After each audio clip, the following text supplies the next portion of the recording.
Eu vou dar uma dica rápida para quem trabalha com madeira de demolição. Você precisa arrancar os pregos da madeira antes de passar no desengrosso. Todos nós sabemos que o prego é o principal inimigo da faca, do desengrosso, da plana. Então o que você vai fazer? Mais para frente eu vou explicar melhor sobre esse item, mas agora rapidamente. Uma chave de fenda fina, 1 milímetro ou 2 a ponta. Aquela chave velha que você vai jogar fora, você guarda para isso, afina ela, a pontinha, como se fosse uma faca, e afia, ou no esmeril rapidamente, ou com a própria lima. Você vai lembrar que eu disse no começo do curso que devemos guardar um alicate velho que esteja estourado, sem lâmina, cego. Eu tenho um para isso. Ou aquele de bico também serve. Esse de corte eu prefiro porque a ponta é mais fina. O macete, para que não estrague a chave de fenda, quanto menos você abalar a madeira, melhor. Muito importante, nada de pegar formão e ficar arregaçando a madeira, batendo daqui para cá, daqui para cá, daqui para cá, fazendo aquele buraco, aquela cratera na madeira de demolição para arrancar um preguinho de nada. Não importa se o prego é grosso ou fino, não faça isso. A técnica que eu considero mais correta, pois danificará menor área da madeira. A chave fina, eu coloco a lâmina do lado de onde está o prego. Entre o prego e a madeira, eu bato com o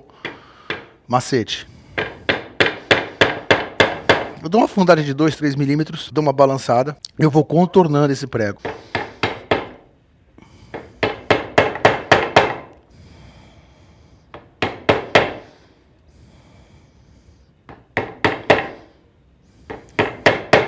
Eu vou repetir esse procedimento com a chave de fenda em volta, rodeando o parafuso ou prego e vou balançando ele.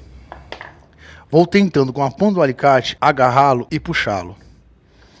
Se ele se quebrar, melhor. Você apenas coloca um tarugo de madeira, um pedaço, um toquinho de madeira fino, que seja pouca coisa mais largo, mas que entre na pressão com cola. Cortou o excesso, lixou, acabou. Quanto menor a área que eu destruir da madeira, melhor será para o móvel. Eu vou afundando essa região toda e balançando. Se o prego for pequeno ou estiver quebrado e quebrar para dentro uns 2, 3 milímetros, ótimo. Não precisa removê-lo todo. Quando são pregos com ponta, como esses, a cabeça está desse lado.